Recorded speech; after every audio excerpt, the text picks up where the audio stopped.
So in this clip, we are going to see the wonderful Mehdi Hasan alongside the I've Had It podcast absolutely torch the mainstream media, as well as going after Donald Trump for his obvious mental as well as physical decline. Okay, as usual, let's watch the clip in full. This is from the I've Had It podcast. I will leave the link to the full interview down in the description below this video. Let's get into it, and I'll give you guys my thoughts towards the end. Yeah, unfortunately, the media hasn't met this moment, as you guys know, as well as I do. And therefore, those of us who are still trying to call out the bullshit in front of our eyes, we are still trying to be, the emperor's new clothes, I think about from my childhood. Just say what is actually going on in front of us. Say that Donald Trump is wandering around like a madman on his Asia visit. Say that he's rambling about good-looking people to the troops in Japan yesterday. Just be able to say, this is not normal, right? That's the four-letter sentence, a four-word, sentence of our era. This is not normal. Right. No, and can you imagine just the Japan trip, his behavior and the wandering around and the politicization of the troops.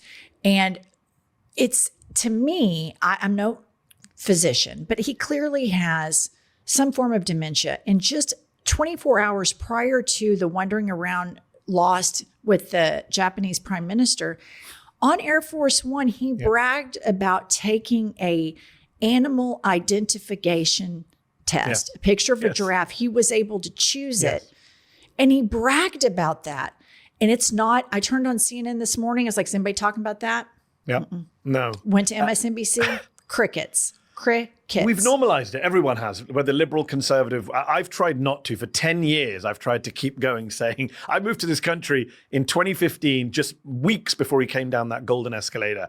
My entire presence in this country for 10 years has been defined by Donald Trump being in our public scene and people normalizing what I see and many others see as clearly abnormal.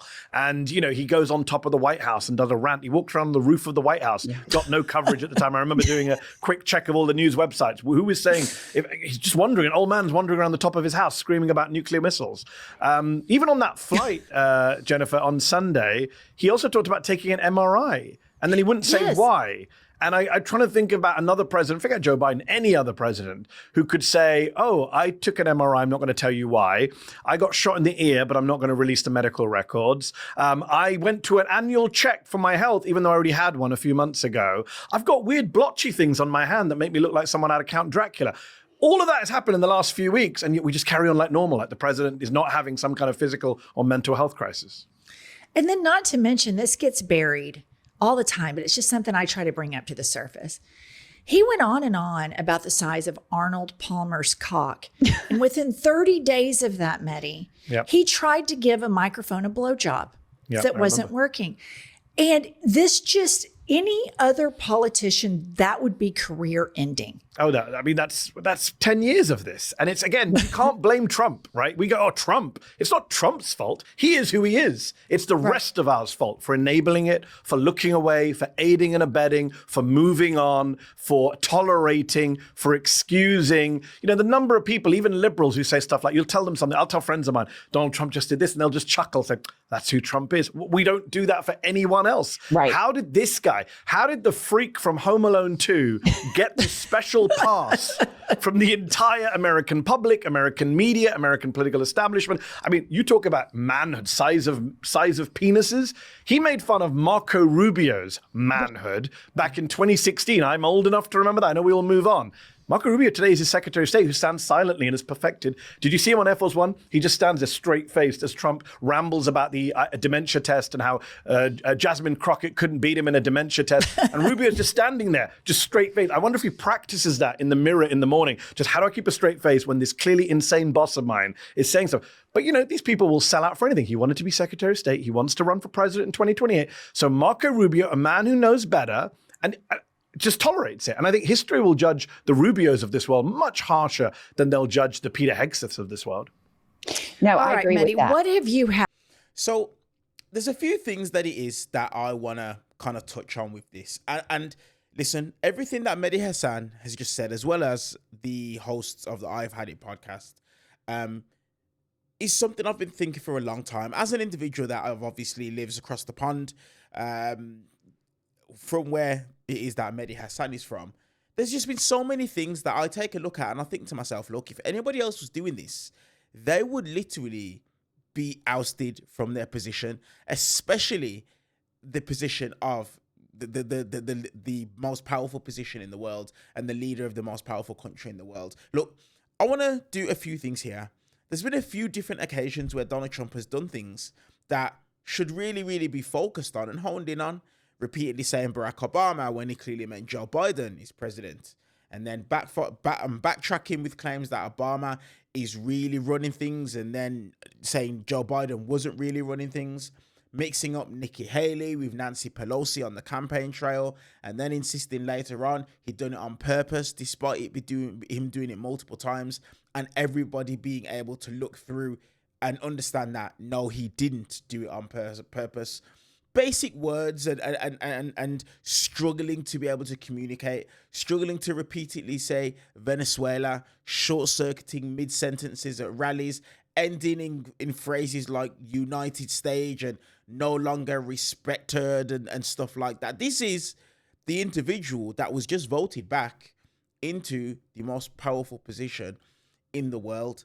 Donald Trump is definitely in a decline in comparison to when he ran his first term. And this is what the craziest part is. It's to be expected. It really is to be expected. This is an individual who's in his late 70s. But what's interesting for me is that the right don't have the same energy for Donald Trump that they had for Joe Biden. They don't. Like we said, this is clearly an individual who is in a decline. And nobody has said absolutely anything about it.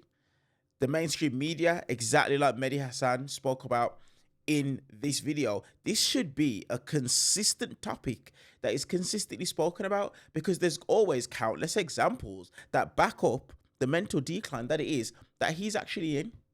Now, like I said earlier, we have to understand Donald Trump is in his late 70s, and that is the age range where age-related cognitive decline becomes common, and dementia really starts to become a risk at that age.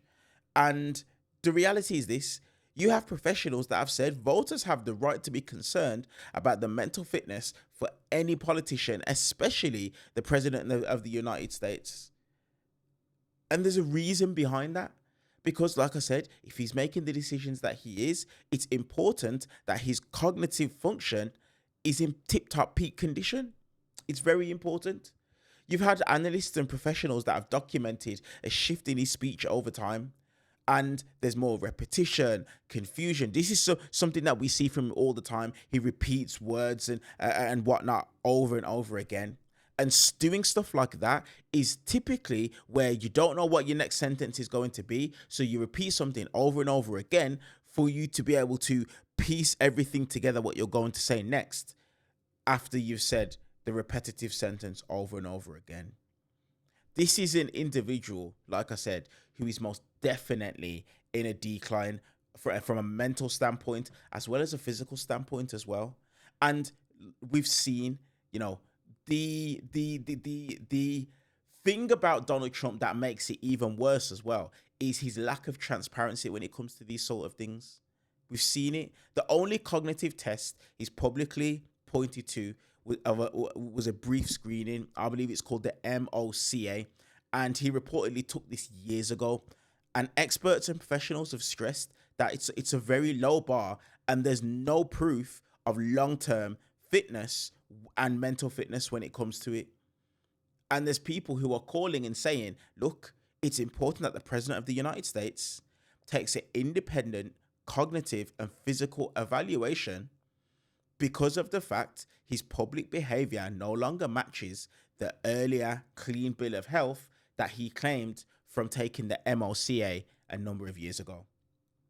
This is honestly things that are out there, and the mainstream media should be harping on about this every single day, because it genuinely is something to be concerned about. What's your guys' thoughts on this clip and everything that it is that I've had to say? Let me know down below in the comment section. While you guys are down there, do me a massive favor, hit that subscribe button and also hit the thumbs up button purely for the YouTube algorithm. Thank you guys for helping us get to 76,000 subscribers. We're pushing on hard, and we're going to finish the year out very, very strong, bringing you guys contents and clips and my thoughts and my perspectives on the clips that it is that we cover. I appreciate you guys, and I'll see you guys in the next clip.